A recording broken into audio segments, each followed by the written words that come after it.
더 이상의 자비는 없어 막다른 곳에 공포와 두려움뿐 용서는 바라시네 신의 뜻으로 아멘.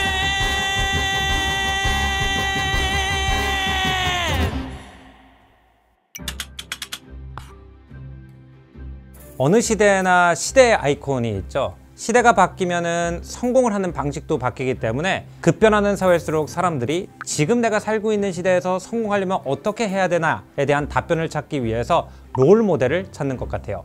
제가 어렸을 때는 스티브 잡스가 시대의 아이콘이었고 지금은 뭐 일론 머스크가 그런 역할을 하고 있죠. 그런데 역사 속에서 지금 시대의 아이콘이다 라는 이야기를 들은 첫 번째 인물이 누군가라고 생각을 해보면 나폴레옹이라고 할 수 있을 것 같습니다. 이번 겨울은 저 같은 나폴레옹 덕후들한테 정말 즐거운 겨울이 될 것 같아요. 리들리 스캇 감독이 나폴레옹의 일생일대를 기반으로 한 영화를 만들었을 뿐 아니라 나폴레옹 시대의 시대 정신을 그린 몬테크리스토 백작 뮤지컬 버전이 새로 각색 연출돼서 우리 곁으로 찾아왔습니다. 이렇게 나폴레옹 시대에 관한 수많은 작품들이 나오는 시기이기 때문에 나폴레옹 시대의 시대적 배경과 시대 정신, 그리고 그 안에서 몬테크리스토 백작이 하고자 하는 이야기에 대해서 알고 뮤지컬을 보면 훨씬 더 재밌게 볼 수 있다고 생각해서 오늘 컨텐츠 준비해 봤습니다.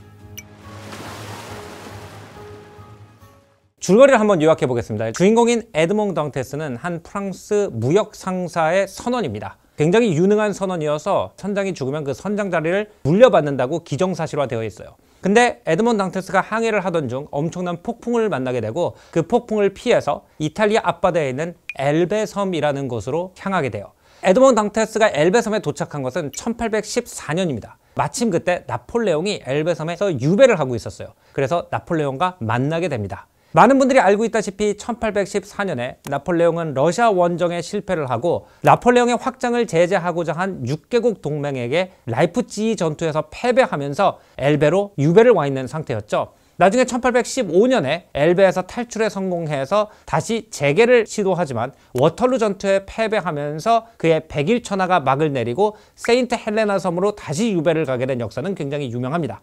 딱 에드몬 단테스가 나폴레옹의 라이프치히 전투에 패배 후 워털루 전투 이전에 엘바 섬에 우연히 도착하게 된 설정이에요. 순진한 에드몬 단테스는 그때 나폴레옹이 자기한테 프랑스에 있는 누구한테 전해주라고 한 편지를 가지고 오게 되는데요. 그 당시 프랑스는 나폴레옹이 쫓겨난 후 원래 프랑스의 왕족이었던 루이 18세 왕이 다시 복권돼서 다스리고 있었습니다. 나폴레옹과 내통을 하는 것은 프랑스에서 국가 반역죄로 다스리던 무서운 시절이에요. 근데 누군가가 에드몬 단테스가 나폴레옹의 편지를 가지고 왔다는 사실을 밀고하게 되고요. 에드몬 단테스는 지중해 한가운데 있는 바다로 둘러싸인 아주 끔찍하게 고립된 요새인 샤투 디프라는 곳에 수감이 되게 됩니다. 에드몬 단테스를 누가 밀고 했을까? 여기는 이제 3명의 의심이 가는 사람이 있습니다. 에드몬 단테스가 선장 자리를 물려받는 것이 기정사실화됐을 때 자기가 자리를 뺏겼다고 생각하던 회사 동료가 있어요. 당글라스라는 사람이 있고, 속으로 에드몬 단테스의 약혼녀를 어렸을 때부터 사랑하던 몬데고라는 귀족이 있습니다. 그리고 마지막으로 나폴레옹이 준 편지가 자기 아버지에게 가는 편지라는 걸 알아서 자기 가문이 대역죄인이 될 거를 두려워하던 검사가 있어요. 근데 어느 날 에드몬 단테스의 감방에 벽이 무너지면서 어떤 노인이 그 안으로 기어 들어와요. 근데 이분이 학식도 굉장히 뛰어나고 펜싱도 잘하는 신부님이에요. 그래서 에드몬 단테스는 그 신부님에게 글 공부도 배우고 전투 기술도 배워가지고 마침내 샤토 디프에서 탈출해서 3명의 복수를 완성한다는 내용이 이 몬테크리스토 백작의 줄거리죠.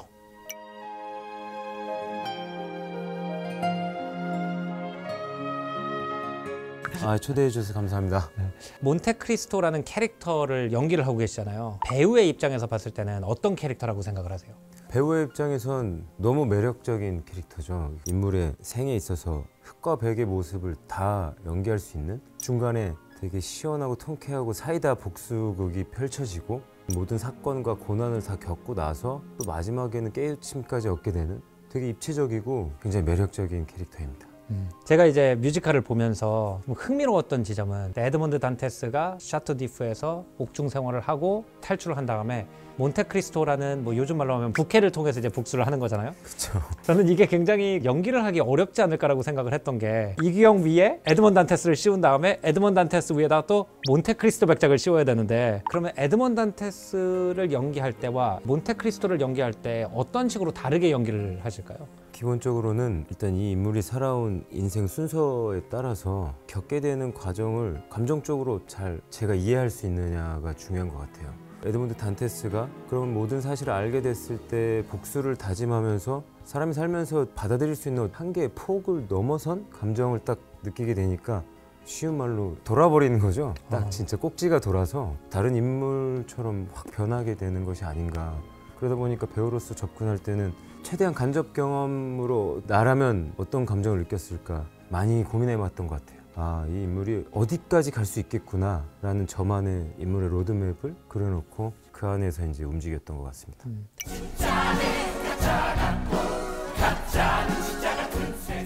사실 제가 나폴레옹 시대의 시대상을 가장 잘 그린 넘버로 누가 진짜고 누가 가짜일까라는 내용의 가사를 뽑은 이유가 있어요. 몬테크리스토 백작은 주인공이니까 굉장히 멋있게 그려집니다. 하지만 이 사람은 귀족을 사칭하는 가짜 백작이에요. 게다가 몬테크리스토 백작이 복수를 위해서 상류층에 접근하는 모습을 보면은 최근에 상류사회에 접근을 하기 위해서 여러 가지 사기극을 벌였던 유명한 사기꾼들의 모습과 상당히 일치해 있어요. 일단 몬테크리스토 백작은 자기의 숙적인 몬데고에게 접근하기 위해서 로마의 카니발에 놀러간 몬데고의 아들을 도적들과 짜고 자기가 마치 구출하는 것 같은 극적인 연출을 해서 몬데고의 감사를 받고 몬데고의 연출을 통해 가지고 상류사회에 접근을 하게 돼요. 근데 몬테크리스토는 물론 귀족을 사칭하는 가짜 귀족이지만 진짜 귀족들도 어떻게 보면 다 가짜인 것도 신기해요. 예를 들어서 당글라스 같은 경우에는 은행장이라는 굉장히 명예로운 직업을 가지고 있지만 사실 뒤를 파보면은 자기 상사의 회사를 굉장히 부당한 방법으로 차지해가지고 부자가 된 사람이었고요.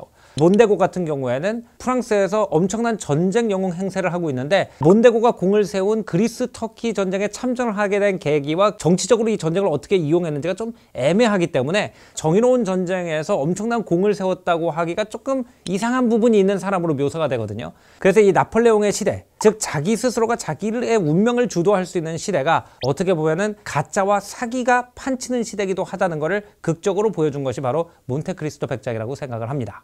그럼 왜 몬테크리스토 백작의 작가의 입장에서 봤을 때 이 시대가 그렇게 가짜들이 판치는 시대로 보였나에 대한 얘기를 할 필요가 있을 것 같아요. 프랑스는 프랑스 혁명 이전까지는 굉장히 공공한 신분제였습니다. 이 신분제에서는 자기가 어떤 사람이든 관계없이 자기 아버지가 누구냐, 집안이 누구냐에 따라서 자기의 위치가 결정이 되던 사회죠. 근데 이 신분제가 철폐되면서 내가 능력과 꾀가 있면 갑자기 신분 상승을 할 수 있는 사회로 바뀌게 되죠. 대표적인 예가 나폴레옹이었어요. 코르시카의 촌뜨기가 포병 하위 장교를 하다가 황제까지 된다는 일은 프랑스 혁명 전에는 있을 수 없는 일이었죠.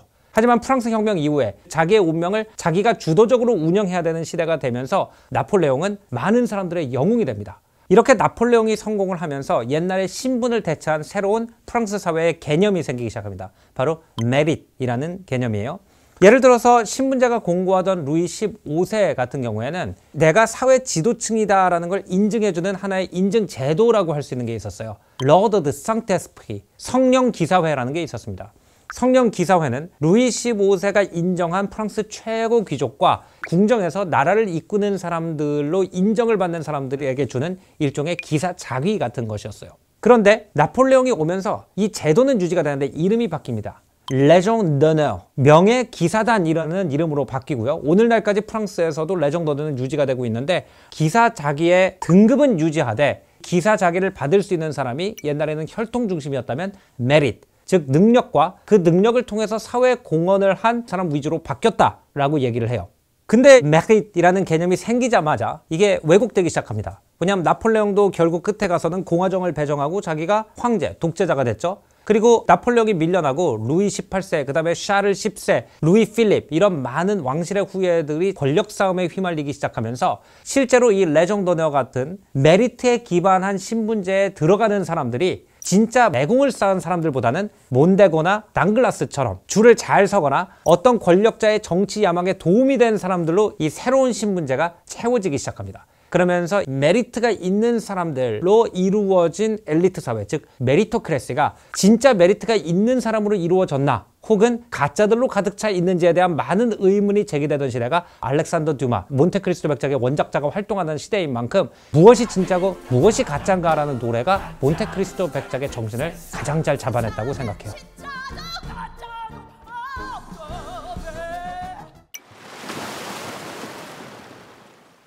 이 뮤지컬에 보면은 몬테크리스토 백작이 오랫동안 샤터 디프에 갇혀 있다가 탈출을 하고 나오니까 자기한테 못되게 했던 그 사람들이 다 이제 출세를 해서 떵떵거리고 살고 있는 모습에 속이 타는 그 장면이 나오는데요. 대표적으로 몬데고가 그리스 터키 전쟁에 참전해서 프랑스의 전쟁 영웅이 돼서 마셜 드 프랑스, 프랑스 원수라고 하는 엄청난 직책이 주어지는 이런 모습을 보고 경악하는 장면이 있습니다. 근데 나중에 몬데고는 정의를 위해서 싸우기보다는 그쪽에 있던 정통 귀족들의 후예들을 노예로 팔아먹어서 노예상으로서 한몫 쥐고 온 것이 밝혀지면서 몬데고의 명예가 추락하게 되는 그런 전개가 있어요.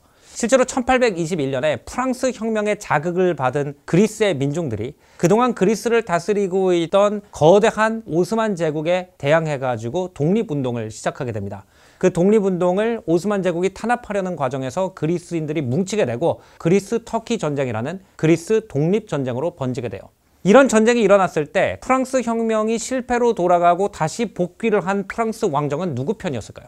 당연히 프랑스 혁명의 정신을 이어받은 그리스보다는 왕정의 정당성을 유지하려고 그러는 오스만 제국 편이었을 거예요. 그런데 문제가 생깁니다. 대부분의 당시 유럽의 엘리트들은 우리가 전에 안드레아스랑 찍은 컨텐츠에서 얘기를 했던 것처럼 초등학교, 중학교, 고등학교 내내 그리스 철학, 특히 플라톤과 아리스토텔레스를 인문학의 정점으로 생각하고 자란 사람들이에요. 그러다 보니까 그들에게는 그리스가 서양 문물의 요람이다라고 생각을 했어요.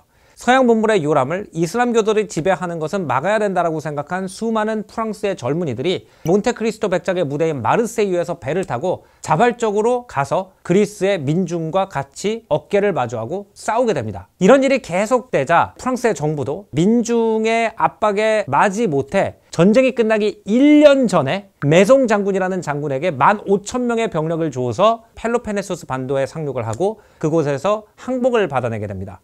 당시 그리스를 다스리고 있던 오스만 제국의 관료가 이브라임 파샤라는 사람이었는데 이브라임 파샤랑 프랑스 왕실이랑 관계가 굉장히 좋았어요. 그러니까 이브라임 파샤의 입장에선 갑자기 뒤통수를 맞은 거예요. 이 전쟁에서 메송 장군이 승리하게 되면서 프랑스 정권의 지지도는 엄청나게 올라가게 됐어요. 그렇기 때문에 이 전쟁은 사실은 당시 사람들이 볼 때는 프랑스 왕정이 우방이었던 이브라임 파샤의 뒤통수를 치고 자기 정권의 국내에서의 지지율 상승을 꾀했던 이 전쟁이 그렇게 대의명분이 확실한 것처럼 보이지 않았기 때문에 이 전쟁에서 전승 공적을 세운 걸 가지고 프랑스에서 엄청난 전쟁 영웅을 행사하는 몬데고의 모습이 당시 프랑스의 독자들한테는 눈살을 찌푸리게 했을 게 분명합니다. 프랑스 사람들이 상-도밍라고 부르던 오늘날의 아이티는 당시 프랑스 식민지였습니다. 그리고 알렉산더 듀마의 할아버지는 이 식민지를 다스리기 위해서 가 있던 프랑스인 중에 한 명이었어요. 근데 거기서 아프리카계 여성과 아이를 낳게 되는데 이게 알렉산더 듀마의 아버지인 토마 알렉산더예요. 토마 알렉산더는 이제 프랑스 본국에 가서 군 생활을 하게 되는데 원래 할아버지는 귀족 자기가 있었습니다. 당시 이제 프랑스의 코드 노아라고 하는 유색인종에 관련된 법안이 있었기 때문에 토마 알렉산더는 아버지가 귀족이었음에도 자기를 물려받을 수가 없었습니다. 그래서 누마라고 하는 평민성을 썼을 거라고 추정이 되고 있어요. 근데 이 토마 알렉산더가 굉장히 어떻게 보면 나폴레옹과 비슷하게 메리트가 있는 사람이었어요. 그래서 프랑스 군대에서 혁혁한 공을 세워서 처음으로 유색인종 식민지 출신으로 프랑스 군대에서 장군이 된 사람입니다. 그래서 이 알렉산더 듀마 같은 경우에는 굉장히 독특한 위치에 있었어요. 귀족의 손자이고 아버지가 장군인 거를 보면은 사실 왕당 지지파일 것처럼 보이지만 프랑스 혁명이 일어나면서 자기 아버지가 귀족 자기를 물려받지 못하게 한 코드 노아와 노예제도가 철폐됐거든요, 프랑스에서. 그렇기 때문에 프랑스에서 당시 논란의 대상이 되고 있던 수많은 정치제도들, 예를 들어서 나폴레옹의 전제주의, 공화주의, 왕정복원주의 또는 입헌군주제 이런 거에 대해서 굉장히 독특한 생각을 가지고 있었을 것으로 보여요. 알렉산더 듀마의 실제 이제 정치 성향은 이 루이 필립이라고 하는 우리가 흔히 시리젠 킹, 시민 왕이라고 부르죠. 영국 같은 입헌군주제를 선호하는 왕을 지지했던 것으로 보입니다. 그리고 알렉산더 듀마는 대항해 시대가 본격화되고 산업혁명이 슬슬 시작하면서 부의 흐름이 땅을 가지고 있는 귀족에게서 바다를 누비는 상인들의 손으로 넘어가고 있다는 것을 가장 잘 볼 수 있는 위치에 있었다고 생각을 해요. 그 당시 유럽에서 자기가 낮은 하위 귀족들이나 평민들이 식민지에 가가지고 엄청난 돈을 벌어서 귀족들을 깜짝 놀라게 하는 이 몬테크리스토 백작의 스토리와 비슷한 스토리가 상당히 많았었습니다. 특히 영국에서 굉장히 많았었는데요. 대표적인 예가 폰틸 저택이라는 영국 역사상 가장 큰 저택 중에 하나라는 저택을 지은 백폴드라는 집안이 있었어요. 백폴드 집안은 자메이카 사탕수수밭 재벌이었습니다. 근데 이 사람이 돈이 얼마나 많았냐면은 당시에 영국의 엘리트 상위 3%의 연봉이 약 200파운드 정도였대요. 그러니까 200파운드가 지금의 약 3억 정도라고 생각하면 될 것 같아요. 우리나라 돈으로. 그런데 이 백폴드 집안이 생일잔치 한 번에 4만 파운드를 쓴 걸로 굉장히 유명했습니다. 다시 말하면 상위층 전문직 연봉의 200배를 썼다는 거예요. 그러니까 오늘날의 돈으로 치면 약 600억을 생일잔치 한 번에 날렸다는 거죠.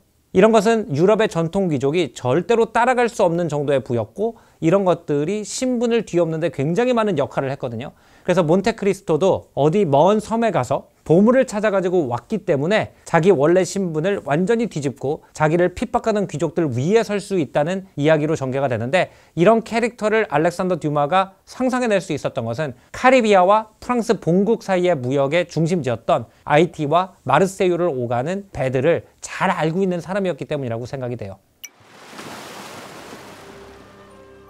사실 몬테크리스토 백작은 그 당시 프랑스의 모습과도 굉장히 비슷한 것 같아요. 프랑스 민족은 굉장히 오랫동안 귀족제의 수탈을 당했고 몬테크리스토가 그를 깨우치자 이게 잘못됐네 라는 걸 알고 자기의 지식을 이용해 가지고 복수를 꾀했던 것처럼 프랑스의 계몽주의 식자층들이 귀족주의의 문제점을 지적하기 시작하면서 민중이 들고 일어나서 시민혁명에 성공한 나라죠.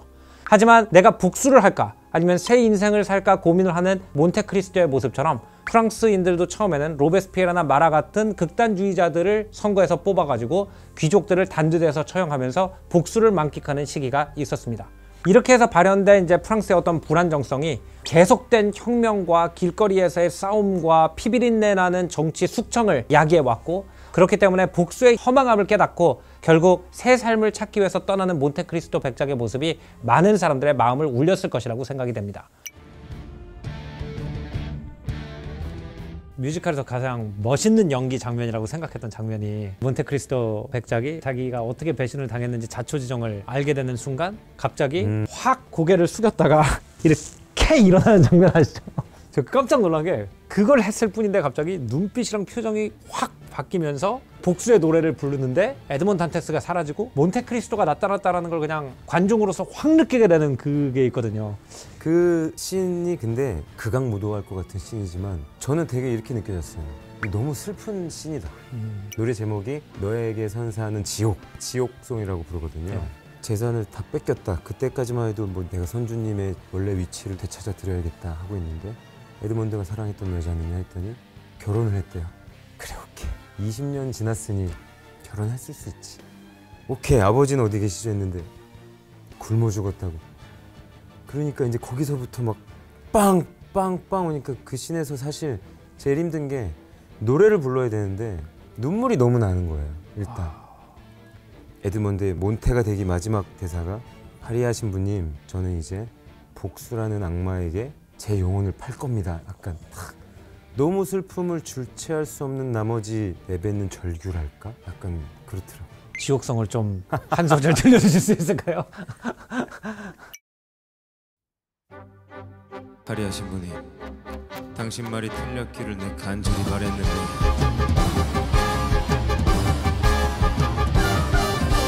긴 세상 사악한 자들이 반치는 내게 소중한 걸 빼앗아가 그 순간마저 짓밟은 비열한 것들 너희도 금방 겪게 해주지. 저주와 분노의 불을 붙여 다 들어가게 해주마. 벼랑 끝까지 너희를 몰아넣고 죄악의 대가 치러야겠지. 선물할게 끔찍한 지옥 너희들에게. 기대해도 좋을걸 나의 심판을. 나보다 더 참혹한 고통 겪게 해줄게. 어서와 기다릴게 지옥의 문 앞에. 모두 거짓말 영원한 사랑 모두 거짓말. 밝은 햇살에 별빛 쫓기듯 한순간에 사라져. 다 필요 없어 널리고 또 널린 게 여자야. 일단 복수부터 해주겠어 끔찍한 복수를. 혹시 믿었나 영원한 행복을. 설마 믿었나 완벽한 인생. 선물할게 끔찍한 지옥 너희들에게.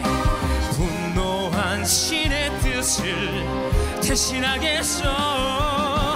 부숴줄게 박살내줄게 너희의 모든 것. 마지막 행복 즐겨 금방 끝날 테니. 무릎 꿇어봐 나에게 오늘 해봐. 무릎 꿇어봐 간절하게 제발 살려달라 애절하게 빌어봐. 선물할게 끔찍한 지옥 너희들에게. 어서와 기다릴게 지옥의 문 앞에서. 더 이상의 자비는 없어 막다른 곳에. 공포와 두려움뿐 용서는 바라지마 신의 뜻으로.